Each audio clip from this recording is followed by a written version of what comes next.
Oke, Assalamualaikum warahmatullahi wabarakatuh. Jadi ini adalah pertemuan pertama untuk mata kuliah ekonomi politik.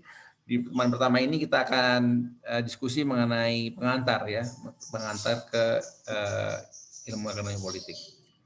Jadi ada tiga istilah yang serupa tapi tak sama ya. Makanya itu kan bukan sama dengan, tapi hampir menyerupai, hampir sama ya antara political economics, public choice, dan political economy ya. Ada economics, ada ekonomi ya. Tapi dalam pembahasan saya hari ini, saya akan jadikan itu satu istilah ya, saling menggantikan. Oke, jadi public choice theory atau teori tentang pengambilan keputusan publik ya, itu ditelurkan oleh James Buchanan ya. Ini James Buchanan ini adalah orang yang memenangkan Nobel di bidang ekonomi di tahun 86 ya. Dia profesor emeritus dari George Mason University (GMU) ya di Virginia, US ya. Dia ini adalah yang mengembangkan teori mengenai public choice gitu kan dalam ilmu ekonomi ya, dan itu merubah sekali cara ekonom memandang ekonomi dan mengambil kebijakan politik ya. Nah, terus apa sih itu public choice ya? Ini public choice adalah political economics, kita anggap sama dulu dalam diskusi ini. Jadi itu adalah suatu aplikasi ya, aplikasi ilmu ekonomi untuk analisis yang non pasar ya. Selama ini kan akan ngomongin soal ekonomi kan akhirnya agen ekonomi. Jadi itu rumah tangga, mengenai keputusan mereka membeli barang, menabung atau investasi ya kan, atau apa namanya di perusahaan ya kan, perusahaan sebagai produsen, dia mau produksi apa, dia mau produksi berapa banyak, berapa harganya, itu adalah keputusan ekonomi ya. Agen-agennya agen konsumen dan produsen adalah agen-agen ekonomi. Jadi di market ya. Nah, kalau dalam public choice kita menerapkan logikanya ya, mindset berpikir ekonomi, tapi bukan di pasar ya. Tapi pengambilan keputusannya bukan masalah ekonomi ya. Tapi ini meliputi public goods ya, barang publik, eksternalitas, dan distribusi pendapatan ya. Jadi kita mengaplikasikan ilmu ekonomi, mindset ekonomi ke ilmu politik ya. Jadi bisa dibilang bahwa public choice adalah atau public political economics adalah economic analysis of politics. Jadi kita menggunakan logika ekonomi untuk menganalisis fenomena politik ya. Jadi nanti ini kalau misalnya nanti Anda mengambil topik skripsi di bidang ini, di bidang ekonomi politik, kemudian ditanya sama dosen pembimbing, ini kan bukan ini topiknya orang apa namanya, orang politik. Nah, itu tergantung ya, tergantung bagaimana pisau analisis Anda dalam menganalisis permasalahan ini. Kalau Anda mencoba memahami, menelaah fenomena ini dengan mindset, dengan teori ekonomi, that is economics gitu loh. Tapi kalau Anda menggunakan teori politik, maka itu adalah masuk ke bidang ilmu politik. Jadi ilmu ekonomi sekarang menjadi suatu lebih menjadi suatu mindset ya, suatu tools, analytical tools atau thinking methods daripada suatu science sekarang.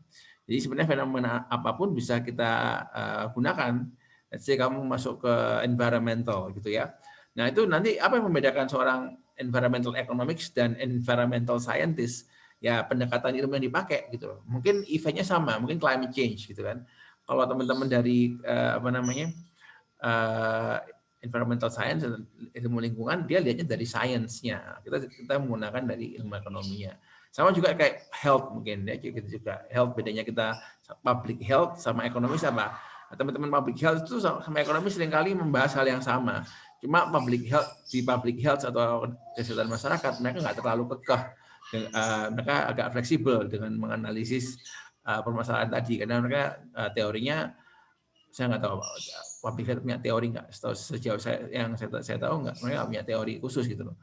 Nah, kalau ekonomi punya teorinya, teori ekonomi untuk memahami kejadian di kesehatan masyarakat public health. Ya, jadi ya economic analysis diimplementasikan untuk memahami apa namanya suatu kajian atau satu event ya, kejadian fenomena di bidang politik. Jadi economics public choice atau political economics adalah suatu studi ya, suatu ilmu yang mempelajari bagaimana pemerintah mengambil keputusan ya.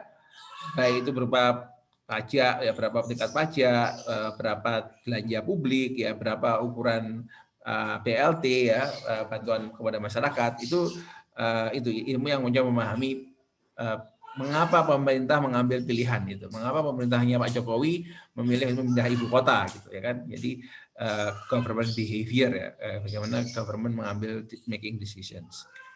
Nah, ini fokusnya adalah dalam membahas problem untuk mengagregasi individual preference ya, to maximize social welfare function. Jadi ketika ini suatu keputusan publik beda sama ketika keputusan diambil oleh suatu agen ekonomi. Kalau kita kan ngomongnya ketika perusahaan atau individu, bagaimana seorang individu mengambil suatu keputusan ya untuk memaksimumkan kepuasannya, perusahaan memaksimumkan profitnya dalam konteks individu. Nah, kalau kita ngomongin public choice, itu adalah suatu society, suatu masyarakat, suatu negara, itu perlu mengagregasi preferensi individu menjadi suatu preferensi sosial ya, preferensi masyarakat. Nah, jadi kita bagaimana mengagregasi individual preference untuk memaksimumkan yang namanya social welfare function. Jadi fungsi kesejahteraan sosial. Jadi bukan lagi individu tapi kesejahteraan sosial ya. Nah, dalam sektor swasta, private sector, konsumen itu selalu mencoba untuk memaksimumkan kepuasannya atau utility ya, maximize utility-nya. Kalau produsen itu memaksimumkan profit ya, maksimalkan profitnya. Nah, kalau dalam public choice kita melihat politisi ya, menggunakan berbagai perangkat kebijakan ekonomi, motifnya apa? Untuk re-elected, untuk kepilih ulang. Ya, jadi kalau motifnya si perusahaan itu mencapai profit, ya kan? Kalau si konsumen itu meraih kepuasan dalam mengkonsumsi, kalau politisi sebenarnya itu yang lebih, kalau kita mau lebih agak umum adalah power.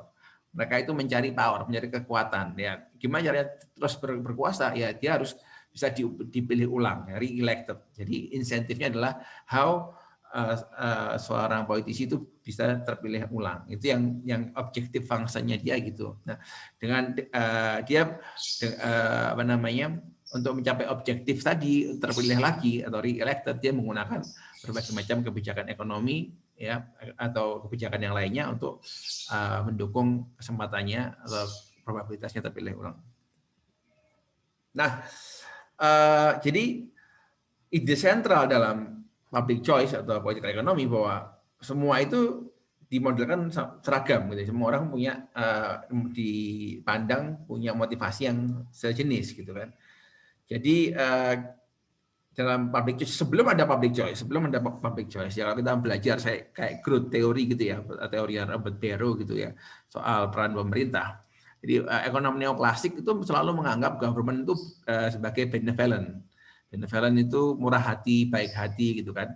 Jadi asumsinya selalu pemerintah itu berusaha untuk memaksimumkan kesejahteraan rakyat ya. Jadi orang yang itulah berpikirnya ya itu memang logis sih, orang di pemerintah kan harusnya fungsinya ialah objective function dari pemerintah adalah membuat masyarakat sejahtera kan gitu kan ya. Itu di neoclassical approach dari public choice atau peran pemerintah ya. Nah, kalau dalam public choice kita mengasumsikan baik pemilih ya, Anda sebagai voters ya, politisi ya, maupun birokrat, ini tiga aktor utama ya dalam ekonomi politik. Voters yang memilih, politisi yang mengambil kebijakan, birokrasi yang melaksanakan kebijakan tadi. Nah, ini tiga aktor politik ini sama seperti konsumen ya, sama seperti konsumen, sama seperti pengusaha, seperti manajer yang berusaha, yang bertindak untuk demi kepentingannya sendiri, self interest ya, self interest. Nah, tapi self interest ini tidak selalu berarti rakus ya atau materialistik gitu ya. Dalam hal konteks politisi, apa sih kepentingannya seorang politisi ya? Kepentingannya nggak terus duduk di kursi tadi, terus berkuasa, terus punya power ya. Nah, itu jadi politician itu sebagai vote maximizers. Jadi memaksimumkan vote atau suara yang didapat oleh seorang politisi. Kalau misalnya tadi perusahaan memaksimumkan profit kan, kalau ini enggak, dia memaksimumkan jumlah suara yang didapat. Itu si politisi. Jadi setiap individu mencoba untuk memaksimumkan ya jadi dia mencoba mencapai kepentingannya dia sendiri melalui aktivitas politiknya ya seperti itu. Nah kemudian ada juga partis atau partai politik itu juga gitu, dia merumuskan suatu kebijakan itu tujuannya untuk menang pemilu ya, bukan bukan sebaliknya ya, bukannya mereka itu pengen menang pemilu karena mau bikin kebijakan. Nah, balik nih. Jadi kebijakan itu didesain supaya partai itu bisa menang dalam pemilu ya. Bukan mereka itu menang pemilu karena mereka punya tujuan mau bikin kebijakan tertentu. Ya itu memang retorikanya ke masyarakat seperti itu, retorikanya bahwa oh ya kita mau jadi masuk DPR, masuk MPR karena kita mau merubah undang-undang itu retorikanya. Tapi dari sisi public choice kita lihat enggak, karena parti ini dia motifnya ialah berkuasa, dia menggunakan kebijakan untuk sarana dia supaya bisa berkuasa. Itu dalam pandangan ekonomi politik ya. Nah, jadi itu ya. Jadi ada dua kepentingan ya. Bahkan kalau kita bilang ada tiga. Jadi kepentingan yang pertama dia pengen mungkin dia punya sebagai politisi untuk pengen mengabdi ke masyarakat dengan masyarakat sejahtera, yes. Tapi dia juga pengen bahwa dia bisa kepilih ulang, ya kan? Nah, nanti kalau ada motif yang lain yang self interest adalah membuat dirinya lebih sejahtera. Ya, dia pengen mensejahterakan rakyat, tapi dia juga pengen dirinya juga menjadi lebih sejahtera. Nah, dengan ini kita ngomongin soal scope ya, soal bidang bahasnya public choice ya. Ini sebagian besar tapi tidak tertutup pada hal seperti ini ya. Dengan asumsi tadi, ilmuwan di bidang public choice itu berusaha meneliti apa sih konsekuensi dari suatu kesetimbangan dalam kesetimbangan elektoral ya, dalam hasil pemilu gitu. Kalau misalnya yang menang banyakkan si A daripada si B, gimana konsekuensinya terhadap kebijakan gitu. Dalam ilmu ini, dalam bahasan di public choice juga kita akan diskusi mengenai voter behavior, tadi ya, perilaku pemilih. Terus peranan dari peradilan yang independen gitu kan. Terus gimana perilaku dari legislator atau anggota DPR ya, pengambil DPR ya, legislator DPR MPR gitu ya. Behavior dari birokrasi ya kan. Terus bagaimana kekuatan politik dari interest group, kelompok-kelompok kepentingan gitu kan. Terus gimana perbedaan antara negara yang menganut demokrasi dan diktatorship dalam hal kebijakan politik, ya kebijakan ekonomi gitu kan. Pentingnya konstitusi dalam mempengaruhi kebijakan ekonomi dan ekonomi secara keseluruhan dan lain-lain ya. Jadi related sama topik-topik sekitar ini di bidang public choice.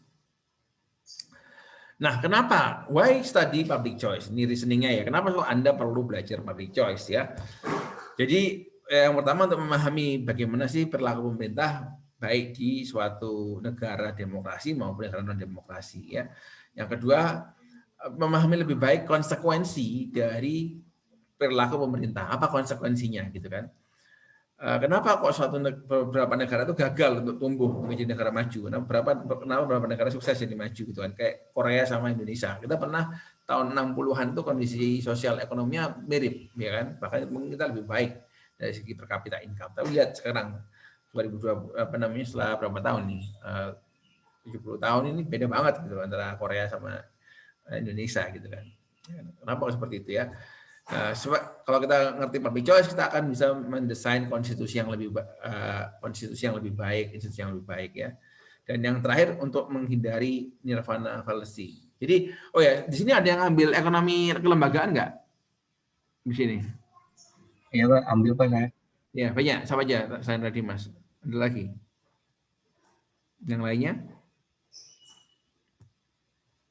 Oke, nggak ada ya. Jadi ekonomi kelembagaan sama ekonomi politik emang berpotongan ya, berpotongan. Jadi di akhir dari mata kuliah ekonomi politik adalah semacam nge-bridge gitu ya ke ekonomi kelembagaan. Gitu. Oke, sekarang kenapa kok tadi kan ya mau belajar public choice terakhir untuk menghindari namanya nirvana fallacy. Nirvana itu atau kan nirvana itu bahasa surga ya. kesalahan surgawi. Apa kan maksudnya? Maksud dengan ini nirvana fallacy. Jadi ini kan gambarnya kayak di surga gitu ya, cahaya-cahaya gitu. Gitu. Jadi nirvana fallacy itu adalah suatu apa ya, sikap menolak solusi yang realistis karena itu nggak memenuhi standar yang imaginary, yang utopis gitu loh, yang perfect solution. Misalnya, contohnya misalnya kayak aturan memakai sabuk pengaman gitu kan. Nah, itu ada resikonya tuh. Kalau seorang itu pakai sabuk pengaman, ya emang betul itu bisa meningkatkan safety ketika jadi kecelakaan. Tapi juga ada kondisi di mana kalau ada kebakaran itu bisa menghalangi orang untuk kabur gitu kan. Jadi bisa mati karena terikat di sabuk pengaman, ya kan. Kalau gitu ya udah apa namanya nggak usah pakai sabuk pengaman aja. Nah, itu falasinya ya. Emang betul sabuk pengaman itu secara umum itu bisa menyelamatkan jiwa, ya kan. Tapi memang ada resiko-resiko tertentu. Kayak di kebakaran mobil itu bisa membuat orangnya malah mati malahan karena nggak bisa kabur, ya. Jadi nggak ada solusi yang sempurna. Semua solusi itu ada ongkosnya, ada resikonya, gitu loh. Nah, dengan mengambil public choice kita akan paham, gitu loh. Hanya misalnya, oh BLT dikorupsi, oh jangan kita nggak usah ada BLT lagi, bang dikorupsi nggak, kan nggak gitu kan. BLT itu kita butuh masyarakat kita banyak yang miskin gitu kan. Ada korupsi ya ditangani gitu, nggak kemudian karena korupsi kemudian di cancel gitu loh. Nah, semua kebijakan pemerintah pasti ada bocornya, ada suatu apa namanya ya, ada negatifnya ya kayak gitu kan. Misalnya ini apa nih? Ya apa nih? Ini ya jadi soal apa nih? Soal apa tuh unwanted pregnancy, jangan bahas itu deh. Jadi ekonomis seringkali jatuh ke nirvana fallacy ya, dengan membandingkan imperfect market solution to a perfectly working government solution. Ya, jadi kan benevolent dictator assumption. Jadi banyak ekonom yang nggak belajar public choice itu kalau bikin kebijakan tuh, wah ini nggak ideal nih. Yang paling ideal tuh yang A gitu kan. Ini ada kita punya 5 kebijakan ya, A, B, C, D, E. Yang ideal tuh A gitu kan. Pemerintah cuma milih yang B gitu kan. Ini bukan the best policy gitu loh. Nah, terus komplain gitu kan. Nah, itu nggak itu namanya nirvana fallacy, bahwa apa namanya suatu kebijakan tadi imperfect market solution ya to perfectly working government. Jadi itu mereka membandingkan suatu kebijakan apa namanya solusi pasar yang nggak sempurna kepada pemerintah yang berjalan sempurna gitu kan. Seperti itu. Jadi utopis ya ekonom kalau dia nggak belajar public choice, dia pengennya kebijakan-kebijakan yang dilakukan kebijakan yang paling ideal secara teoritik gitu loh. Nah, public choice itu adalah suatu counter terhadap nirvana fallacy ya. Jadi yang dikomparasikan adalah realistik ya, compare realistic market with realistic government gitu loh. Jadi bahwa pasar itu realistiknya gimana, imperfect, government juga punya kelemahan gitu loh. Kalau dalam yang ekonomi yang neoklasik tadi yang nggak belajar public choice, dia bagaimana mengatasi kegagalan pasar, dan pemerintah harus bekerja sesuai dengan pakemnya gitu kan. Nah, padahal pemerintah juga bisa error gitu kan. Jadi kan, oke, kembali ke dalam teori dasar ya di mikro kan. Kenapa perlu ada government? Karena ada market failure, ya kan? Marketnya imperfect ya. Oke, itu ada solusi terhadap market imperfection. Nah, ini harapannya para apa namanya? Para ekonom neoklasik yang nggak belajar public choice itu, bahwa pemerintah akan bisa mengadopsi ini kebijakan yang paling rasional, ya kan, untuk dilakukan pemerintah melakukannya dengan konsekuen, dan itu bisa kemudian menyelesaikan permasalahan. Nah, mereka nggak aware bahwa pemerintah juga punya suatu weakness gitu. Jadi nggak realistis dalam memandang peran pemerintah tadi, dianggap seperti malaikat penyelamat gitulah, apa government gitu ya. Jadi public choice is a theory of government failure. Jadi public choice atau politik ekonomi adalah teori mengenai kegagalan pemerintah ya, untuk melengkapi teori dari market failure, ya kan? Nah, kalau Anda belajar di teori dasar gitu, bahwa oh market failure perlu campur tangan pemerintah. Seakan-akan pemerintah adalah savior, penyelamat, angel yang nggak bisa salah gitu kan. Ya, kemudian ketika apa namanya kalau di public choice kita aware bahwa government itu juga bisa salah, juga ada kegagalan. Ya, memang disebut dengan theory of government failure. Jadi market failure apa namanya bisa failure, government juga bisa fail. Oke, sekarang kita ngomongin soal bagaimana political decision making ya, pengambilan keputusan secara politik. Jadi ingat ya teman-teman ya, kalau kita ngomongin soal policy ya, economic policy atau policy yang lainnya, health policy, education policy, policy adalah kebijakan ya, dianggap suatu remedy, suatu obat mengatasi suatu kondisi yang tidak ideal. Wah ini nggak ideal nih, kita perlu kebijakan yang baru dalam pendidikan. Wah ekonominya lagi jelek ini, kita perlu kebijakan baru dalam ekonomi, ya kan?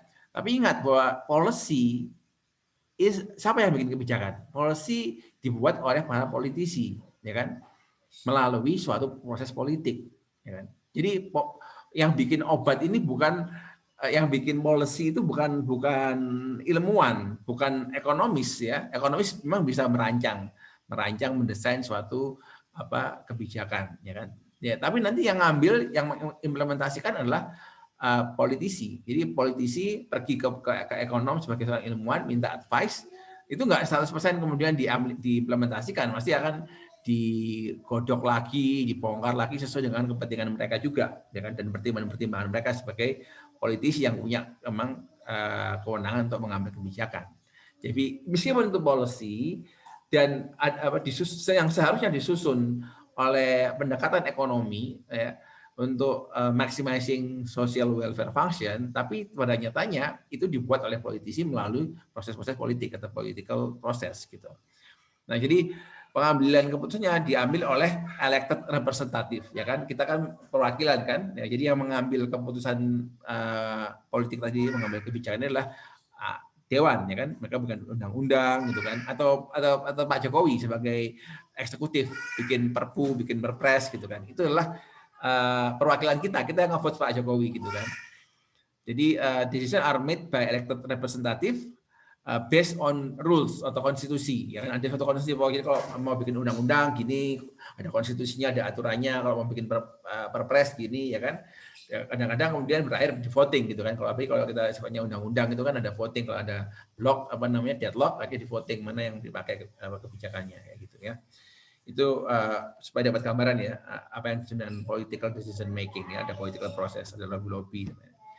Nah, kita sekarang petakan pemainnya ya, players of political decision. Jadi voters ya, pemilih, 2 politician ya, politisi atau elected representative. Jadi orang-orang yang terpilih mewakili rakyat ya. Yang ketiga birokrasi ya, atau administrative office, orang-orang di kementerian, BPS, Bappenas ya. Pemda, Pemkot itu Bapeda, Bapeprom itu birokrasi ya. Yang keempat adalah special interest group. Jadi grup-grup tertentu yang punya kepentingan khusus ya, special interest. Misalnya apa?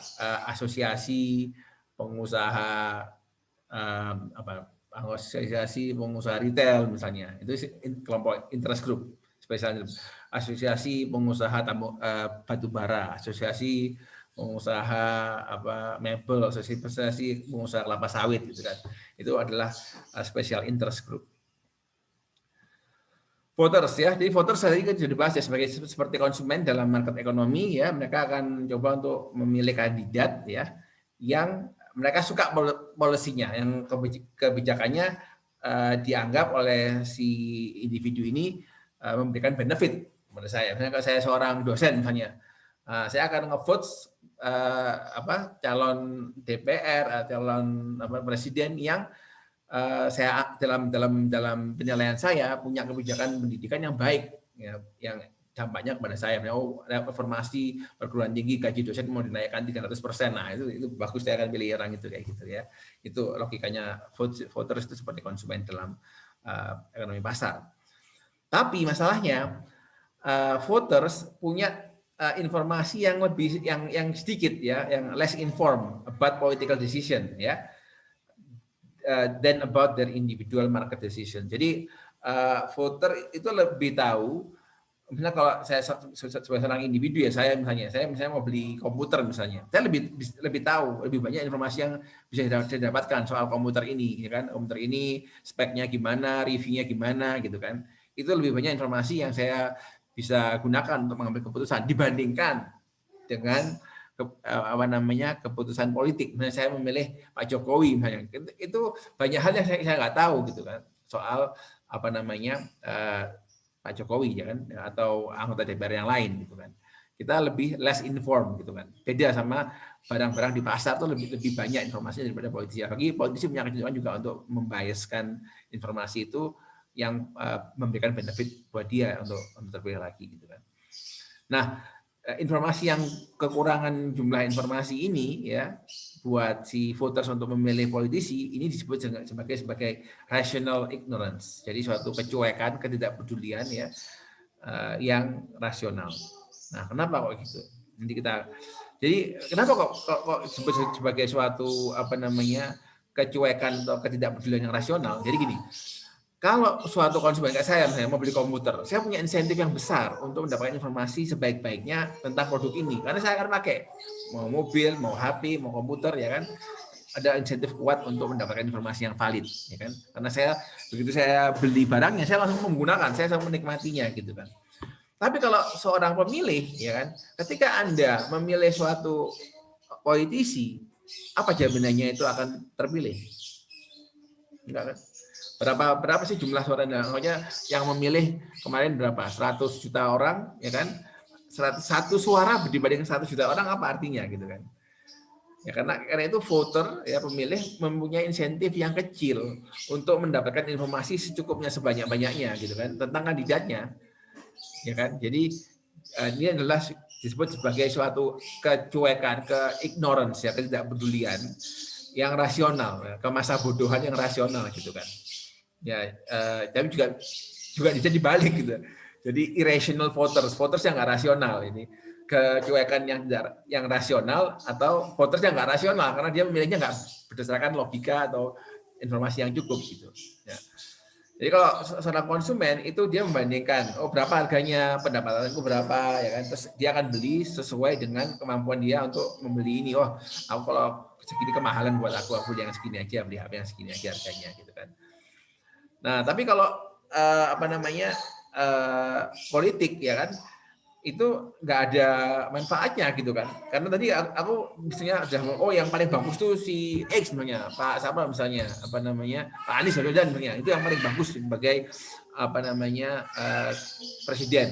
Aku milih dia, tapi kan nggak langsung itu bisa terpilih gitu kan. Nah, karena kecilnya pengaruh suara itu terhadap keterpilihan, orang jadi cuek dengan pilihannya sama aja gitu kan, nggak mencari secara serius informasi yang cukup, jadi lebih cuek yang rasional.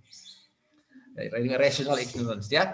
Jadi rational ignorance terjadi ketika benefit atau manfaat dari mendapatkan informasi menjadi teredukasi itu lebih kecil daripada biaya untuk menjadi tahu ya, benefitnya kurang. Kalau benefitnya kurang kan ya orang nggak nyari informasi kan, karena cost-nya untuk mencari tahu lebih besar daripada benefitnya gitu. Nah, voters itu secara rasional ignorant, cuek sama politik ya. Jadi ya, insentif untuk menjadi teredukasi, untuk paham tentang informasi itu rendah. Nah, ignorance atau kecuekan terhadap persoalan politik itu penting untuk 3 alasan. Yang pertama, kecuekan itu membuat sulit untuk mengambil kebijakan yang baik ya, yang informed choice gitu kan.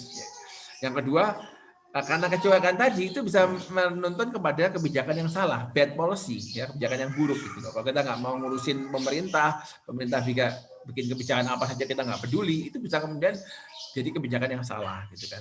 Dan yang ketiga, tidak semua orang itu rationally ignorant, ya kan? Jadi apa maksudnya? Nggak semua orang itu secara rasional ignorant. Jadi cueknya mereka itu nggak semuanya itu rasional. Ada juga yang nggak rasional. Kemudian dia nggak suka Pak Jokowi, kenapa? Pak Jokowi orang Jawa, aku nggak suka orang Jawa. Pak Jokowi misalnya namanya nama Jawa, maksudnya nama Islam. Nah itu bahaya.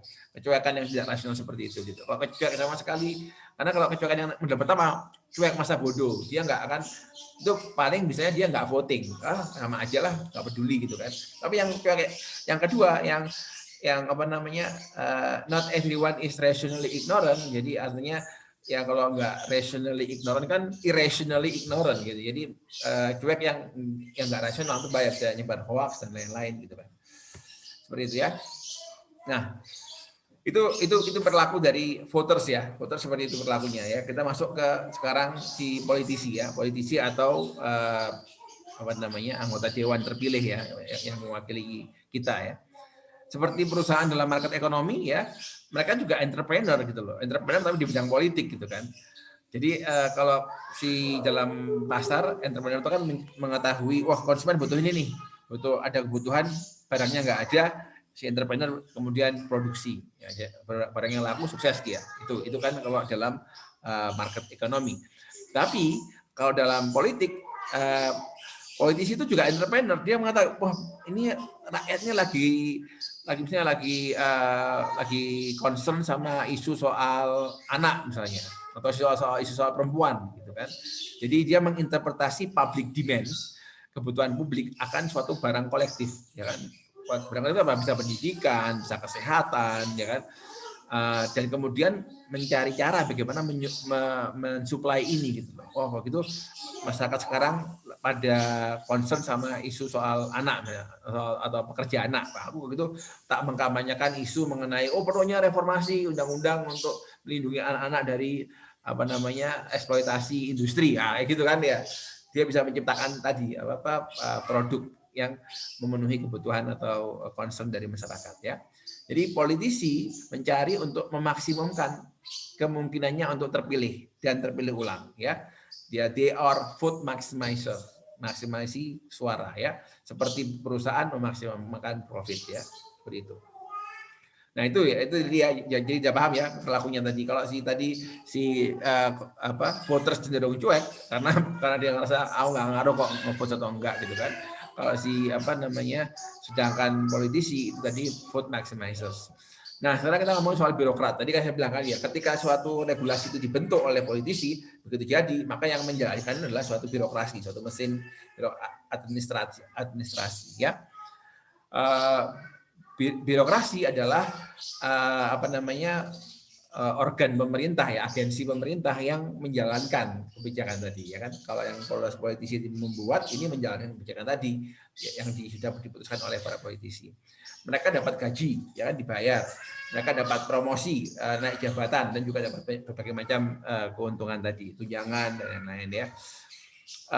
Dia dapat support dari teman-temannya juga dari sesama birokrasi. Dapat mencoba kalau dia bagus dipromosikan sama teman-temannya bilang dia oke gitu kan. Tapi birokrasi juga bisa punya kemampuan mempengaruhi kebijakan walaupun dia nggak megang posisi sebagai politisi dalam mengambil kebijakan ya kan. Karena birokrasi cenderung lebih inform, lebih tahu soal kondisi lapangan daripada politisi gitu kan. Politisi 5 tahun sekali ganti. Tapi kalau birokrasi dia 10 tahun, 15 tahun, 20 tahun diurusin itu gitu kan ya.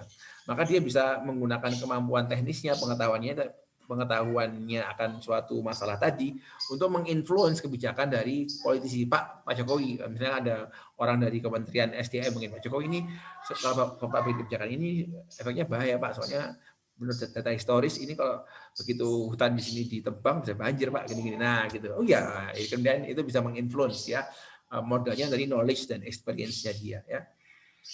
Dan yang terakhir juga dia bisa tetap berkuasa, maintain power ya. Tapi itu tadi kan kita bilang dalam konteks positif ya, konteks positif dalam artian birokrasi, dia punya knowledge, dia punya experience, dia bisa menginfluence kebijakan supaya lebih tepat ya kan kepada politisi. Nah, kalau dia bagus, tapi ada juga kondisi ketika birokrasinya busuk, ya birokrasinya korup, nggak efisien, nggak efektif, ya kan. Nah ini ada kecenderungan untuk maintain power. Mereka malas berubah, malas berubah dari zona nyaman gitu kan. Jadi mereka maunya ya kalau bisa nggak. Nah, ketika dapat politisi yang reformatif, nah ini kebentur sama birokrasi yang susah berubah tadi, maintaining power itu memaintain kekuatan dia dan juga zona-zona nyamannya dia itu ya.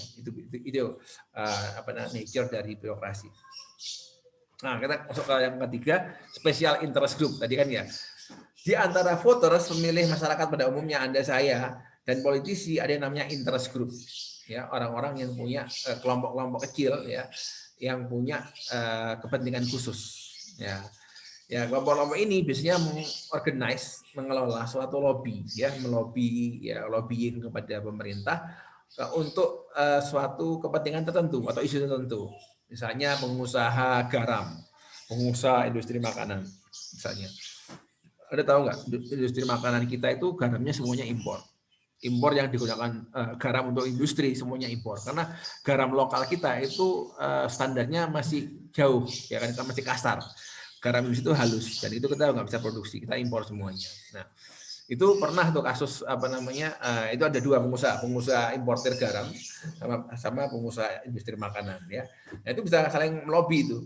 Misalnya dia apa namanya, kelompok yang pengusaha industri makanan, kalau pemerintah, Pak, tolong dong Pak Jokowi tarifnya dikurangin dong, tarif impor garamnya supaya barang garamnya nanti murah. Kalau murah saya bisa jualnya lebih murah, marginnya lebih tinggi kayak gitu ya. Itu dia melobi untuk satu kebijakan untuk kepentingan kelompoknya gitu ya. Ya, jadi this pressure group or organized lobbies ya. Jadi ini disebut sebagai pressure group atau kelompok yang mempres pemerintah, menekan pemerintah, atau lobby terorganisasi. Ini biasanya mensupport politisi tertentu gitu loh. Jadi mensupport politisi tertentu. Misalnya, makanya jangan kaget kalau misalnya ada pengusaha di balik politisi gitu kan. Ada orang nyalon jadi bupati, jadi wali kota, jadi presiden, itu ada backingannya. Makanya ada pengusaha-pengusaha yang punya kepentingan tadi, jadi dia membiayai biaya kampanyenya ya, supaya dia kalau menang ya kan ada masa hutang budi, dia bisa bikin kebijakan yang pro terhadap kepentingan si special interest group ini gitu. Itu yang paling kasar kayak gitu cara mainnya. Kalau cara yang ada juga yang special group yang sifatnya itu tidak kapitalis ya, misalnya kayak kelompok apa namanya, LSM mungkin yang fokus ke soal kekerasan wanita ya, atau ketimpangan gender, itu juga bisa mereka atau kelompok-kelompok lingkungan kayak Greenpeace, WWF gitu ya, mereka nggak interest group, tapi mereka juga bisa dibilang kelompok lobby, tapi yang di lobby bukan kepentingan kelompoknya, tapi kepentingan yang lebih besar gitu kan, misalnya melobi supaya hutan kita jangan ditebang lagi ya kan, ada melobi supaya beralih ke industri yang lebih green kayak gitu ya.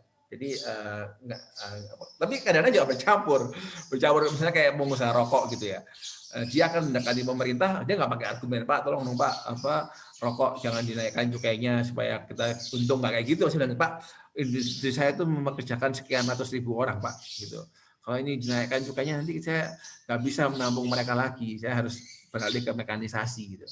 Jadi Pak, demi menciptakan lapangan kerja kesejahteraan rakyat, tolong Pak dibantu. Nah, bahasanya beda gitu ya. Jadi ada kayak tadi yang misalnya green tadi itu juga kadang-kadang juga nggak purely green gitu kan, dia nggak benar-benar mengkampanyekan soal lingkungan. Jangan-jangan dia ada kepentingan produsen apa namanya produk-produk green gitu. Misalnya kayak dia jualan solar panel misalnya, ya, dia mengkampanyekan agar ada apa namanya dipajakin lebih tinggi untuk apa namanya listrik yang berbahan bakar fosil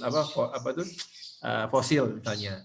Pak, ini Pak kalau fosil dinaikkan harganya, ini nanti jadinya masyarakat akan menggunakan terlalu banyak, jadi kita polusinya semakin besar.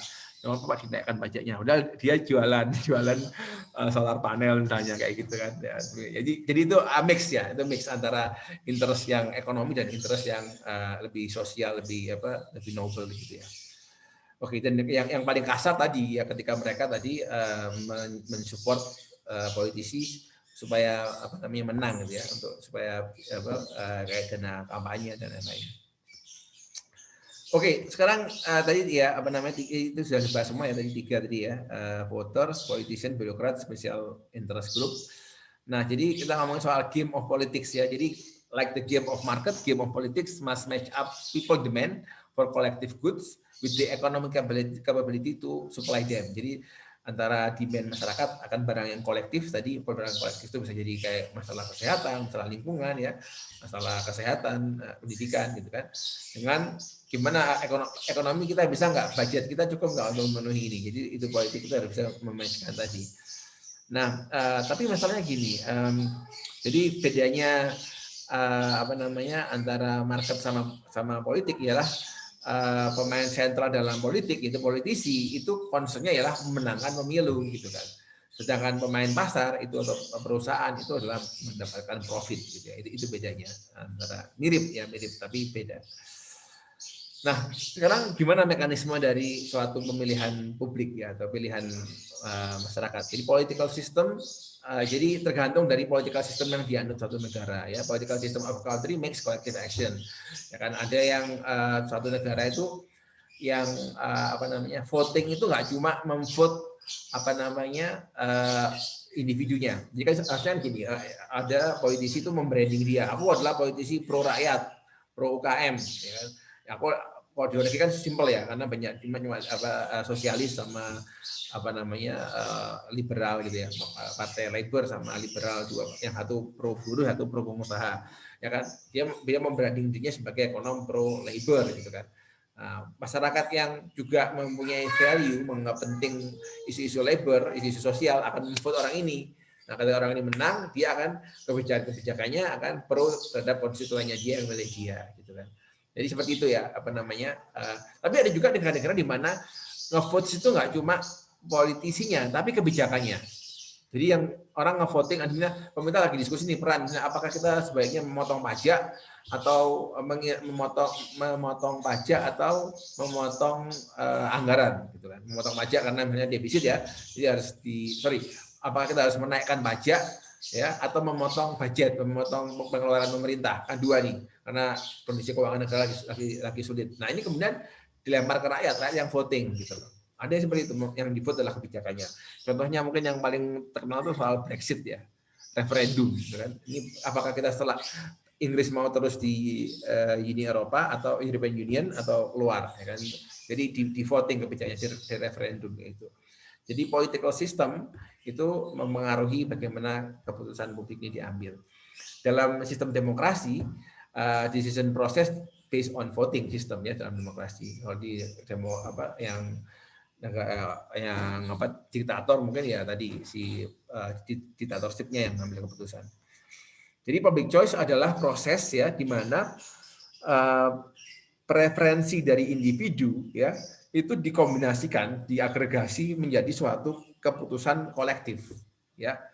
Nah, itu kan susah itu kan kita masyarakat kan heterogen, ada yang pro ini gitu kan ya. Kalau 50-50 gimana ya? Ayo ya. Kalau misalnya apa namanya 70-30 gimana ya kan? Nah, tapi ya jadi dalam masyarakat yang demokratis ya apa namanya bagaimana dalam masyarakat demokratis itu sangat mengagungkan individu ya kan. Pentingnya individu, sangat dihargainya individu itu dicerminkan, diekspresikan dalam one person one vote. Sistem yang satu orang punya satu suara. Jadi semua suara didengar karena tiap orang itu penting dan dianggap penting, importance buat negara itu. Jadi one man one vote, one person one vote system. Nah, tapi masalahnya dalam public choice itu adalah gimana mengagregasi jutaan suara tadi, jutaan opini tadi menjadi suatu keputusan tunggal. Gitu loh. Kalau kita mau mendengarkan semua orang bisa bersuara, semua orang bisa memvoting, bagaimana kita mengagregasikan suara ini gitu kan. Nah, itu problem dalam public choice. Jadi problemnya adalah agregasi, problem dalam masalah agregasi ya. Karena apa? Seringkali keputusan politik itu indivisible, nggak bisa dibelah-belah, nggak bisa. Oh, kalau untuk masyarakat daerah sini, misalnya keputusannya apakah kita mau apa namanya BLT atau mau dikasih misalnya modal kerja misalnya. Oh, daerah di sini berarti itu masih gampang ya, masih bisa dipecah-pecah mungkin. Tapi ada beberapa keputusan yang nggak bisa dipecah. Misalnya kita mau memutuskan untuk invest perbaikan kualitas perguruan tinggi atau kualitas pendidikan dasar misalnya. Anggarannya terbatas, ya kan. Oh, daerah sini maunya pendidikan tinggi, daerahnya kadang-kadang nggak bisa kayak gitu kan. Kadang-kadang keputusan itu satu tunggal. Misalnya kata yang soal Brexit. Brexit itu cuma dua, mau lepas dari Uni Eropa atau mau tetap di Uni Eropa, ya kan? Jadi nggak bisa dibelah-belah. Nggak bisa, oh Inggris bagian selatan mau Uni Eropa, utara nggak bisa kayak gitu, ya kan? Jadi political choice-nya itu indivisible. Ya, jadi gimana kemudian jutaan suara ini, opini ini diekspresikan dalam satu collective decision, ya. Karena ini adalah ada unsur pemaksaan nih, ya kan? Misalnya karena begitu apa namanya diputuskan, oke kita keluar dari Uni Eropa, kita exit gitu kan. Berarti kan memaksa. Orang-orang yang ini kan mengikat kepada semua orang, baik yang setuju maupun nggak setuju gitu loh. Ya. Misalnya kalau di Indonesia nggak tahu apa yang Indonesia ya, misalnya kayak kita kebijakan untuk misalnya memberikan pajak ke e-commerce misalnya. E-commerce dipajak. Kita voting misalnya, ada yang setuju, ada nggak setuju. Begitu nanti misalnya oke, e-commerce bayar pajak, ya kan? Orang yang nggak setuju, biasanya walaupun dia minoritas ya, ngapain 70-30, 70% merasa, atau yang agak ekstrim lah, 60-40% setuju e-commerce dipajak, 40% nggak setuju. Nah, kalau di voting kan menang yang setuju dipajak, ya kan? 40% ini yang dia nggak setuju harus bayar pajak kan, dipaksa kan untuk mengikuti collective decision ini. Ya. Itu susahnya ya. Bedanya apa namanya public choice ya, public decision making ya, sama individual decision choice, itu susahnya. Jadi ada elemen, ada unsur koersi atau pemaksaan dari suatu keputusan publik. Dalam market ekonomi enggak, dalam private choice enggak ada yang pas-pasan. Anda kalau setuju ada beli, nggak setuju ada lepasin gitu kan. Jadi kita mau beli makan nasi atau kita mau beli roti ya serah kita gitu kan. Apa namanya itu keputusan satu orang nggak akan mempengaruhi orang lain. Gitu. Itu bedanya masalah dalam public choice ya, keputusan publik itu di situ masalahnya berat. Nah, masih ngomongin soal collective decision making ya. Jadi benefit akan barang publik ya kepada tiap individu konsumen itu adalah masalah krusial ya dalam pemerintah gitu kan. Ya tadi kalau misalnya cuma kecil, kelompok masyarakatnya kecil, misalnya kita mau bikin barang publik, misalnya barang publik kan bisa kayak air, listrik gitu ya, kita mau install listrik tenaga surya atau pakai misalnya pakai solar gitu, diesel gitu kan. Kalau di desa kecil oke lah, kita bisa konsultasi, diskusi, musyawarah. Jadi mungkin ya untuk kemudian menentukan barang publik apa yang kita sama-sama proses konsultasi, menentukan sepakat sebagai satu masyarakat, oh kalau kita produksi barang ini ya. Ya, kemudian gimana kontribusi tiap orang dalam membayar pajak atau membayar apa ya suatu kontribusi finansial lah untuk pengadaan barang ini tadi, gitu kan. Nah, tapi kalau sudah besar sekali ya konsumen atau rakyatnya banyak sekali, ini jadi nggak visible konsultasi ini, bisa mahal sekali biaya pengambilan keputusannya kalau mau lewat konsultasi, atau mungkin bahasa kita musyawarah gitu ya. Dan kontribusi dari tiap pengambil pajak kalau semakin banyak, kan kalau semakin banyak rakyatnya, tiap orang kan kecil jadinya lebih murah kan. Nah itu benefitnya. Kalau tadi masyarakat yang kecil benefitnya ialah bisa proses konsultasinya lebih mudah, ya kan. Tapi biayanya ditanggung oleh orang yang sedikit, jadi lebih mahal biaya pengadaan barangnya. Kalau dengan grup yang lebih besar, itu biaya pengadaannya per orangnya jadi murah. Ya. Tapi pengambilan keputusannya tambah jelimet, karena banyak orang yang harus dikonsultasikan, jadi nggak visible gitu loh. Nah, makanya kemudian ya sudahlah voting aja yang paling gampang daripada konsultasi kok kalau orangnya banyak jutaan nggak selesai kan. Jadi the problem is the contribution of each taxpayer is very small, almost nil to the total cost ya. And mutual consultation among such large group is not possible, nggak mungkin ya. Jadi, tapi biayanya murah ya kalau diambil secara masyarakat yang besar, tapi biaya konsultasinya besar nggak mungkin untuk konsultasi kayak gitu. In such situation, individual preference are to be translated into budget determination through the political process and they are recorded as individual preference through voting. Jadi ya udah pakai budget. Jadi apa namanya preferensi individu itu nanti diwujudkan dalam bentuk anggaran. Kalau masyarakat pengen lebih banyak pembangunan di bidang infrastruktur, transportasi, atau masyarakat ini lebih pengen pembangunannya di bidang pendidikan, maka itu akan tercermin dalam anggaran. Berapa banyak anggaran itu akan teralokasikan, itu menunjukkan preferensi individu. Dan untuk mengagregasinya, ya pakai voting yang paling visible ya, karena ongkosnya terlalu besar untuk musyawarah tadi. Ya, itu menerjemahkan preferensi itu dalam bentuk budgeting ya, anggaran yang dilakukan oleh proses politik dan tercatat dengan metode sebagai voting ya. Dan tiap orang sudah menyatakan pendapatnya dengan memilih tadi ya. Oke. Jadi jika mau kita simpulkan ada 4 ide utama dalam public choice economics atau political economics. Yang pertama apakah rasional kayak pokoknya, apakah rasional buat pemerintah, buat pengambil kebijakan ya untuk mengutamakan kepentingan beberapa pemain kecil ini ya, special interest gini ya, kepada publik yang lebih luas ya.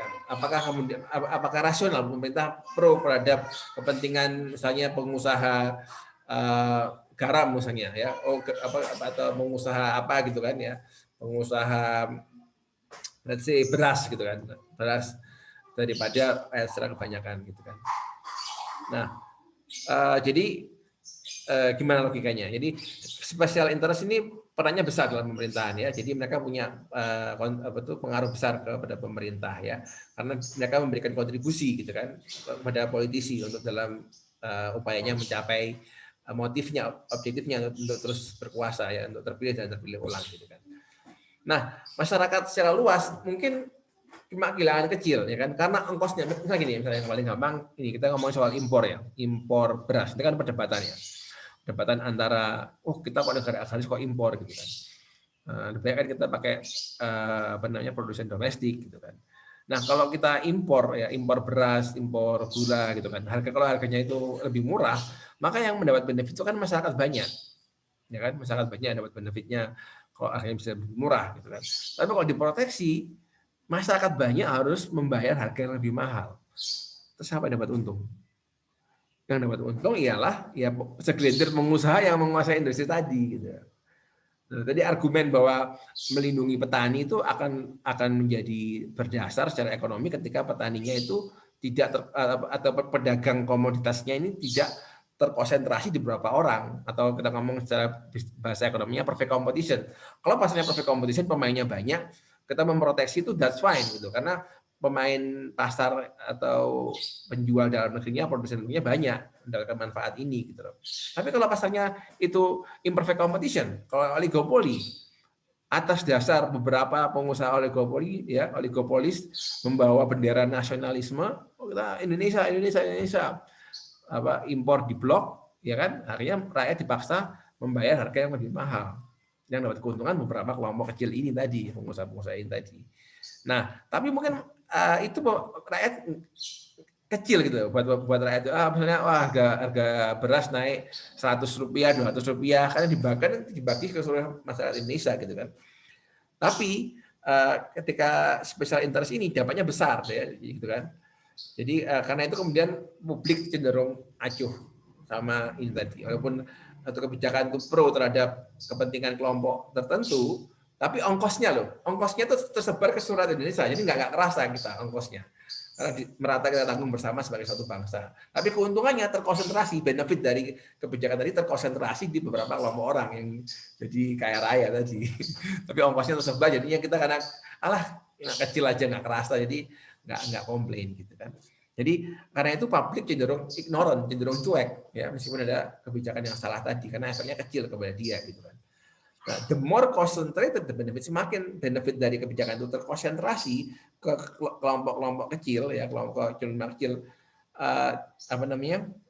semakin and the more diffuse, dan jadi itu ya, semakin keuntungannya terkonsentrasi dan ongkosnya semakin bisa dibagi kepada seluruh rakyat, the more likely, semakin besar kemungkinan special interest menang melawan masyarakat gitu. Karena sekelompok kecil orang ngotot ke pemerintah, Pak, ayo Pak, bikin kebijakan ini Pak, gitu kan. Kalau kebijakan ini dilakukan, kelompok ini dapat benefit, ya banyak, gitu kan. Tapi ada ongkosnya dia itu ke seluruh masyarakat Indonesia. Jadi kecil aja ngapain protes? Kecuali kalau emang besar buat kita, misalkan bisa protes tuh kepada pemerintah, ya kan, baru istilahnya pipuk lah untuk protes. Kita cuma segini doang aja. Kita pun kalau kita kebijakannya dari A ke B itu lebih pro rakyat, yang A itu lebih pro special interest, itu kacanya cuma Rp200-300 gitu. Mau demi Rp200-300, nah gitu loh. Buat rakyat jadi nggak ada yang mau memperjuangkan itu. Yang menang adalah yang special interest gitu loh ke pemerintah. Oke, nomor 2, why are politicians mainly in the middle of the road? Kenapa kok politisi itu nggak jelas, kayak kesan pelin-pelan ya? Kenapa kayak Pak Jokowi? Ada kesan bahwa Pak Jokowi itu misalnya mengambil jarak dengan politik Islam gitu kan, kayak FPI, HTI itu kan kayaknya sekarang dia mengambil jarak PKS juga kan ya. Tapi di sisi lain wapresnya dari kelompok Islam, ya kan? Ini yang mana nih, nasionalis atau religius gitu kan? Karena makanya Indonesia kan semua partai kok ditanyain platformnya apa? Pro rakyat, nggak ada yang pro kapitalis gitu kan ya. Tapi kalau kayak kata Pak SBY dulu, jadi pro growth, pro job, pro poor ya kan. Ini kan dua hal yang kayaknya berkontras gitu kan. Pro poor sama pro growth ya, kayak gitu. Kenapa kok pelin-pelan ini? Kenapa kok selalu di tengah-tengah ya, nggak jelas ya? Karena ini ada teori yang mencoba menjelaskan perilaku politisi yang pelin-pelan yang mencoba selalu di tengah-tengah itu dengan namanya median voter hypothesis ya. Jadi ketika suatu kandidat itu mengambil posisi yang ekstrim ya, dia ini ada dua klaster ya, ini pro buruh, ini pro pengusaha. Ketika dia mengambil ekstrim pro pengusaha atau pro buruh, ini ini akan suaranya kan gini, kita ngomong distribusi normal ya, orang itu cenderung banyak yang di tengah suara itu kan ya, jadi kayak gini kan, bell shape gitu kan. Ketika dia ngambil sisi ekstrim, ya itu dia akan dapat suara yang lebih kecil kalau dia semakin ke ekstrim gitu. Jadi karena itu kecuali kalau isunya terpolarisasi ya, misalkan emang terpolarisasi ada dua, bisa kayak gini misalnya dua lembah gitu ya. Tapi kebanyakan masyarakat tuh di tengah kebijakannya, makanya itu kemudian politisi juga nggak mau ambil resiko gitu. Aku pro buruh, ngotot pro buruh, emang berapa persen sih orang yang mau ngevote aku karena itu? Nah, wah kecil, mending aku ngambil tengah-tengah aja posisiku gitu kayak seperti itu. Nah itu ya, itu logika umumnya. Ini saya akan bahas lebih detail di pertemuan kedua mengenai median voter dan voter behavior. Terus yang ketiga, isu yang ketiga ialah apakah orang itu rasional atau irasional ketika menghabiskan waktu yang sedikit untuk mengevaluasi kandidat sebelum mereka memilih ya. Atau mereka nggak milih sama sekali, apakah nggak milih gitu, ataupun ketika milih tapi nggak terlalu menghabiskan banyak waktu untuk riset gitu, apakah itu rasional atau irasional sih gitu kan? Tadi kan sudah baca rational ignorance. We spend the time to be informed. Why? Kenapa kita menghabiskan waktu banyak untuk menjadi informed, menjadi mengerti, ya punya banyak informasi, punya banyak pengetahuan terhadap suatu kandidat. Kalau ketika pilihan kita loh, efeknya kecil terhadap hasil politiknya gitu. Why? Kenapa kok orang kemudian mau oke lah itu yang pertama ya, kenapa kok itu menjelaskan kenapa orang ignorant, cuek, nggak terlalu habisin banyak waktu untuk voting karena suara mereka nggak begitu ngaruh ke hasil pemilu. Terus kenapa kok orang itu milih ya kan? Kenapa kok orang itu milih kalau emang itu nggak ngaruh ya? Karena ada teori soal konsumsi bahwa voting itu adalah consumption activity ya. Itu kalau Anda lakukan, Anda merasa Anda sudah melakukan suatu kewajiban sebagai warga negara. Civic duty. It is my responsibility. Aku orang Indonesia, aku warga negara yang baik, aku memvoting. Ya, ada perasaan itu ya ketika Anda melakukan voting. Dan yang kedua ialah kalau Anda voting, Anda merasa berhak untuk komplain ke pemerintah karena Anda voting. Aku udah Pak Jokowi ini gimana? Saya memilih Pak Jokowi. Nah, ada kayak gitu. Ada perasaan itu yang menjustifikasi kesempatan Anda untuk komplain karena Anda sudah memilih. Itu yang para ekonom mencoba untuk menawarkan rasionalitas ya atau penjelasan ekonomi dari kenapa orang memilih, kenapa orang memilih tapi nggak terlalu banyak pusing dalam menjadikan dirinya terinformasi dengan baik. Yang terakhir ini apa sih efek dari what's the effect of bureaucratic entrepreneurs? Jadi entrepreneur yang berjiwa birokrasi yang berjiwa entrepreneur gitu ya di pemerintah gitu ya, dalam pemerintahan. What's the effect of bureaucratic entrepreneur on government ya? Jadi kalau suatu perusahaan itu sukses kalau dia bisa memaksimalkan profit ya. Kalau birokrasi itu sukses kalau dia bisa memaksimalkan kewenangannya. Ya kan? Misalnya dia dulu ngurusin kayak misalnya nih soal Provinsi Jawa Timur itu kan kewenangannya itu kan disentralisasikan kan. Jadi kewenangan pendidikan itu semuanya di kabupaten kota. Provinsi itu enggak punya kewenangan pendidikan, cuma koordinasi. Ya, kemudian ada perubahan undang-undang. Sekarang SMA itu sekarang jadi kewenangan provinsi. Nah ini berarti kan provinsi berhasil memperluas powernya ke bidang lain gitu kan. Jadi kalau di birokrasi itu justru nggak sukses kalau dia bisa memperluas wilayah pengaruhnya, wilayah yang dia atur gitu ya. Jadi birokrasi ketika dia punya kantornya itu kecil ya, itu efisien ya kan, kita bilang efisien karena dia bisa mengatasi banyak masalah tapi dengan jumlah orang yang lebih sedikit ya kan.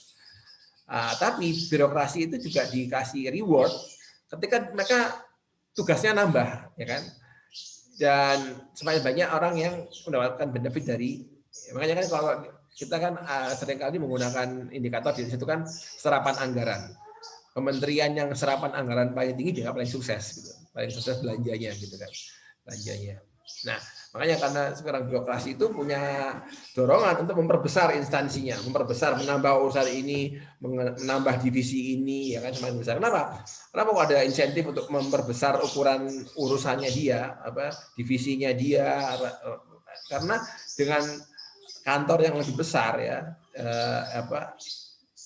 biro yang lebih besar, kementerian yang lebih besar, berarti kantor yang lebih besar, gaji yang lebih besar, pensiun yang lebih nambah gitu kan ya. Karena dia kan gitu kan, birokrasi kan orang pekerja. Pekerja kan apa? Semakin banyak kerjaan, semakin banyak gaji kan gitu kan. Bayaran semakin banyak ya kan gitu, semakin banyak kerjaan. Jadi orang birokrasi gimana caranya nyari objekan supaya kerjaannya tambah banyak, supaya gajinya tambah naik lagi, tambah besar lagi. Oke, itu saya tutup mungkin untuk materi di Akademi Politik Pengantar di pertemuan 1. Silakan kalau ada yang mau bertanya. Pak, izin bertanya. Silakan.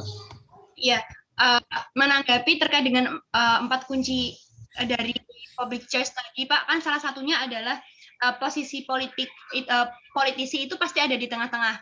Nah, pertanyaan saya, apakah hal tersebut juga dibenarkan apabila politisi tersebut sudah ada di negara dengan corak yang sama, misal katakanlah Islam atau negara sistemnya yang autarki seperti itu, Pak. Nah, itu kan dia berarti nggak perlu ada di tengah kan, Pak? Harus pada satu posisi yang jelas, seperti contohnya juga Donald Trump yang dia dengan tegas menyatakan bahwa dia kontra sama migran seperti itu. Apakah hal itu juga tetap akan menimbulkan hal yang dampak negatif buat si politisi tersebut gitu, Pak? Oke, ya pertanyaannya bagus, Ibu Ta. Jadi memang ini fenomena yang menarik ya. Belakangan ini di 10 tahun terakhir itu terjadi suatu polarisasi isu ya di berbagai negara ya, sebenarnya itu terpolarisasi. Jadi semakin mengental, jadi kan sentimen nasionalisme itu bangkit lagi ya. Termasuk Donald Trump, kalau Anda lihat juga di tempat lain juga ada di Inggris juga sama gitu kan. Jadi nah itu emang kalau kita pakai teori ini median voter theorem itu kayaknya nggak berlaku ya, karena malah menawarkan polarisasi gitu kan. Nah itu berarti juga ada kaitannya sama perubahan preferensi dari pemilih gitu ya kan. Jadi kembali lagi kan, ini kan politisi adalah entrepreneur, dia ngikutin market gitu loh. Jadi kalau kita lihat trennya itu menguat, politisi mengambil langkah ekstrim, berarti mereka punya confidence bahwa memang preferensi masyarakat juga dalam posisi yang ekstrim gitu ya kan. Nah ini kita belum ngomongin soal itu ya, kita baru ngomongin soal ini sama kayak kita ngomongin, ini kamu kemarin enggak kelasnya itu ya, kelas kita kemarin aku bahas apa ya kemarin, publik ya, udah publik ya semuanya ya. Dan jadi di publik itu kan yang namanya pemerintah, kalau di market kita pakai analogi market ya, yang namanya market itu kan orang udah punya preferensi ya. Si orang kemudian menjual barang mengikuti preferensi dari konsumen. Oh, daerah sini orangnya senang makanan yang pedas, aku jual makanan pedas. Di sini sukanya makanan manis, jual kayak gitu kan ya. Jadi melihat preferensi sebagai as given ya. Nah, itu juga bisa dipakai sebagai politisi cara dia membaca. Mungkin ada perubahan pattern dalam preferensi di masyarakat, sehingga kemudian karena kan politisi terutama di barat, di Indonesia juga iya sih, sekarang udah semakin negara demokrasi itu menggunakan data gitu. Mereka tuh survei ya kan, ingin tahu gimana kondisi preferensi masyarakat, dan mereka kemudian menggunakan preferensi itu untuk men-setting, mengarahkan kebijakan ya, atau mencitrakan diri ke aspek-aspek yang dianggap penting untuk oleh masyarakat ya. Itu yang pertama. Yang kedua, dalam tadi kembali ke analogi market, ada juga pendekatan di mana preferensi itu nggak dianggap eksogen tapi endogen. Artinya apa? Bisa dipengaruh gitu, bisa ditreatment melalui apa? Melalui advertising. Jadi dengan advertising kita bisa menggeser preferensi masyarakat ke objek yang saya punya gitu loh. Jadi kalau tadi itu, oh masyarakat ini sukanya apa, ya, oh sukanya pedes, aku jual pedes. Sekarang dibalik, aku punya produk manis. Gimana caranya aku menggeser preferensi masyarakat ini agar mendekati barang yang mau aku jual. Gitu. Nah ini dua kekuatan ini saling menyeimbangkan tentu saja gitu ya. Yang jelas yang saya pernah baca memang di era krisis ya, emang ada kecenderungan, ini kan semua juga era krisis kan, ini kan era-era Great Recession kan, 2008 ke belakang itu kan, ekonomi kan down gitu kan. Nah ketika masyarakat itu dalam kondisi yang down, itu lebih gampang untuk menciptakan polarisasi gitu kan. Apalagi sekarang dengan sosial media, ada juga studi yang pernah baca itu, saya pernah diskusi sama teman itu bahwa sosial media dengan WA group, Facebook group itu membuat orang semakin terpolarisasi. Jadi orang hanya kumpul sama orang yang grup pengajian, grup kelompok Islam. Dulu itu kan karena kita nggak punya sosial media, orang itu untuk berkumpul dengan orang yang sejenis itu lebih susah, harus melakukan pertemuan, ya kan. Jadi orang itu sehari-hari hidup bersinggungan dengan orang-orang yang berbeda. Tapi kalau ada event-event itu mereka berkumpul dengan orang yang sepaham. Nah sekarang dengan adanya WhatsApp, adanya itu orang bisa setiap saat itu berada dalam lingkaran kelompoknya. Dan itu semakin mengentalkan apa ya, polarisasi gitu loh, semakin kental antara kelompok-kelompok yang itu. Jadi oke, makasih. Jadi itu ya, itu beberapa hipotesis menurut saya. Ada beberapa yang saya sudah pernah baca, yang tadi yang soal apa namanya, soal apa itu tadi yang polarisasi, tren polarisasi ya. Dan nanti kita harus lihat tuh di data ya, apakah ini suatu yang terjadi by nature, maksudnya ya emang masyarakat terpolarisasi, emang ada suatu kondisi eksternal yang membuat masyarakat terpolarisasi. Politisi itu hanya memanfaatkan isu itu aja, atau politisi memang apa namanya menciptakan isu itu gitu loh ya kan, kayak kita kan ada buzzer gitu kan ya, itu kan menciptakan polarisasi gitu kan demi kepentingan suara tadi gitu. Ya kita harus ambil data dan riset dulu untuk lihat apakah mana yang lebih kuat. Kira-kira gitu ya. Menjawab nggak atau ya, terima kasih Pak. Ya. Kalau negara yang sifatnya autokrasi atau monarki ya nggak relevan, ini kan negara demokrasi ya. Iya. Ya silakan yang lain kalau ada yang mau bertanya. Saya bertanya, Pak. Boleh, silakan. Ini Pak, kalau membandingkan dengan Indonesia dengan Amerika kan, di Amerika itu cuma ada 2 partai, sedangkan di Indonesia itu multi partai, dan kita nggak bisa melihat juga, atau masyarakat juga bingung gitu, partai ini mewakilkan special interest yang mana gitu. Intinya kalau kita lihat ada beberapa partai yang konservatif, nggak cuma satu gitu, dan juga yang pro buruh juga nggak terlalu banyak. Bukan nggak terlalu banyak, terlalu banyak. Kalau misalnya di Amerika kan itu digambarkan sama Partai Demokrat, yang mana kebijakan-kebijakan yang diambil tuh banyak yang pro labor gitu. Nah itu menyebabkan masyarakat Indonesia itu jadi ignorance juga nggak sih Pak, untuk nantinya dia ngevoting representatifnya gitu, karena ya politician ini nggak terlalu mewakilkan suatu kelompok tertentu gitu Pak.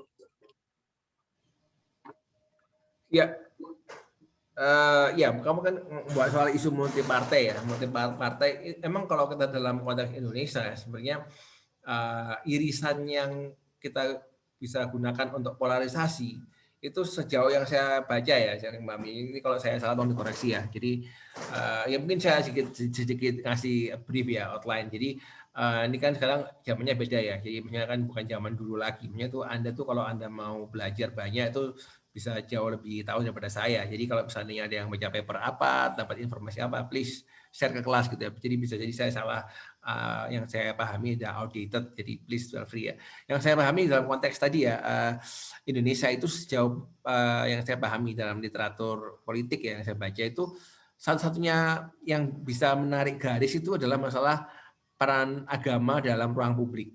Itu yang menjadi sumber polarisasi. Jadi satu kubu merasa bahwa agama itu harus masuk lebih jauh ke ruang publik, atau dalam konteks ini Islam ya, karena negara ini yang Islam. Yang kubu lain yang menganggap bahwa agama itu harusnya di ruang privat. Ya, ini yang jelas. Nah, sedangkan dalam isu-isu ekonomi itu nggak jelas. Isu-isu lingkungan, ya, isu-isu soal tadi kelompok minoritas, kelompok buruh itu enggak jelas polarisasinya dari partai ya, dari partai sendiri enggak jelas mana ini yang mereka pro itu. Ada partai yang ketika dia belum di parlemen dia pro ini, ketika masuk ke parlemen dia ganti lagi gitu kan ya. Jadi itu semuanya enggak jelas gitu. Ya yang jelas justru malah kelompok lobbynya malahan. Jadi kalau kita lihat malah kelompok lobby ini jelas bahwa misalnya kelompok grup ini punya concern ke masalahnya sawit misalnya. Kelompok yang ini ke misalnya fosil, energi fosil, batu bara dan gasnya. Nah, jadi kelompok ini nanti siapapun yang akan punya power di lobby sama dia. Jadi nanti ya itu kalau kita bahasa itu intinya oligarki itu ya kayak gitu. Nah, itu saya lihatnya kayak gitu sih. Isu-isunya masih belum jauh dari permainan para itu ya. Para bisnismen tadi di balik pemerintah tadi. Gitu.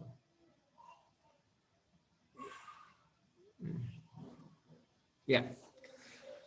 Ada lagi yang mungkin ada belum jelas tadi, mungkin mau ditanya lagi. Tadi Mas. Ya. Sama ini sih Pak. Tadi kemarin kan saya juga di kelas di ekonomi kelembagaan. Nah, itu nanti intersection-nya atau nge-bridge-nya kelembagaan dengan politik tuh lebih di mananya gitu Pak? Oke. Jadi di kelembagaan itu nanti kelembagaan itu kan besar ya. Jadi ada institusi ekonomi, ada institusi politik, ada institusi juga yang sifatnya itu kayak norma gitu kan ya, hukum, terus agama. Kan kalau kita ngomongin apa sih institusi? Institusi adalah suatu apapun yang digunakan sebagai pengambil keputusan di luar rasionalitas ekonomi. Itu yang cara paling gampang ngomongin soal institusi. Misalnya nih Radimas, dapat rezeki, dapat modal, dapat menang undian 100 juta. Mau bisnis apa nih? Nah, kalau dalam ekonomi kan kita lihat mana yang paling rasional, yang mana yang paling menguntungkan paling tinggi kan. Itu kan menurut ekonomi. Ternyata yang paling tinggi, bisnis yang paling tinggi itu rate of return-nya adalah bisnis narkoba, bisa 300%, 500% setahun. Tapi nggak diambil, kenapa? Nah, karena ada hukum, karena ada agama. Nah, inilah yang kita lakukan sebagai institusi, ya, suatu kerangka, ya ini kerangka yang mempengaruhi pengambilan keputusan kita di luar aspek-aspek ekonomi, di maximizing profit kayak gitu. Nah, institusi politik itu nanti ekonomi politik itu menjelaskan bagaimana ekonomi institusi politik terbentuk. Ya, itu di sini di political economics, karena kita melihat political actors-nya ya kan dalam membentuk bagaimana konsekuensi dari suatu institusi politik yang terbentuk itu kepada policy gitu kan. Nah jadi itu bagian dari itunya yang akan kita bantu support untuk mengkonstruksi pemahaman bagaimana institusi itu terbentuk, institusi politik ya, dan kemudian bagaimana kenapa kok itu jadi susah untuk berubah gitu loh. Nah, tapi yang institusi ekonominya, yang lainnya itu di luar bahasan dari ini, dari ekonomi politik gitu ya. Jadi institusi politiknya yang kita akan diskusikan. Terima kasih Pak, terjawab. Sama-sama. Ada lagi yang mau bertanya soal topik ini?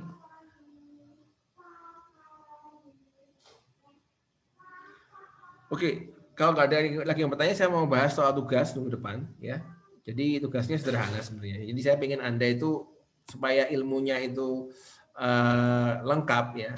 Saya ingin Anda itu melakukan suatu research lah, bilang research kecil gitulah untuk mengetahui soal ini. Gimana sih? Ada 3 terminologi yang tadi kan di awal saya bilang ini untuk for the sake for simplicity kita anggapnya sama. Tapi sekarang saya ingin Anda untuk menelusur lebih jauh ya. Untuk mencari hubungan, persamaan, perbedaan dari terminologi ini, political economy ya, public choice sama political economics gitu kan. Jadi ini narasi aja, jangan political economy adalah bla bla bla. Ini narasinya dari tiga istilah ini, istilah pertama yang muncul ke publik ialah misalnya ya political economy di tahun sekian sekian sekian, ini dia yang istilahnya kalau itu coin yang menciptakan istilah atau apa ya terminologi ini. Kemudian ini tahun sekian berubah menjadi ini kayak gitu. Jadi narasi aja gitu kan, gimana dia ini perbedaan persamaan dan bagaimana hubungannya antar tiga konsep ini gitu. Ya, jadi ini maksimal 1.500 kata, 3 halaman maksimal ya, nggak termasuk daftar pustaka. Ini kita belum menunjuk itu ya, apa namanya komting ya? Siapa yang mau jadi komtingnya di sini?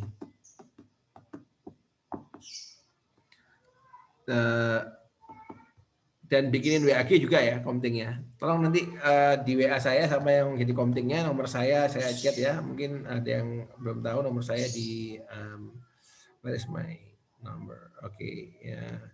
Silakan nanti ditentukan siapa yang jadi komting. Terus tolong saya di add ke bikin WA group 0822571521117 ya. Tolong dibikin WA grupnya, saya dimasukkan dalam WA grup untuk komunikasi lebih lancar. Nanti ini ya kumpulkan kepada komting ya, maksimumnya 5 MB. Nanti ketentuan namanya gitu, tugas 1, ekonomi ekpol, nama NIM. Nanti ketua komtingnya tolong diupload ke Google Drive ya dalam satu folder. Nanti saya ngeceknya di Google Drive aja. Lebih simpel. Kalau yang pakai Aula itu nggak bisa diklik, harus di-download. Saya pengennya nggak usah ke-download, diklik, baca di web aja gitu. Oke, kalau nggak ada pertanyaan, tolong saya tunggu ya siang ini untuk WA grupnya ya. Nanti diskusi lebih lanjut kita bisa lihat via WA group. Terima kasih atas perhatiannya. Saya pamit. Assalamualaikum warahmatullahi wabarakatuh. Waalaikumsalam Waalaikumsalam. warahmatullahi wabarakatuh. Terima kasih.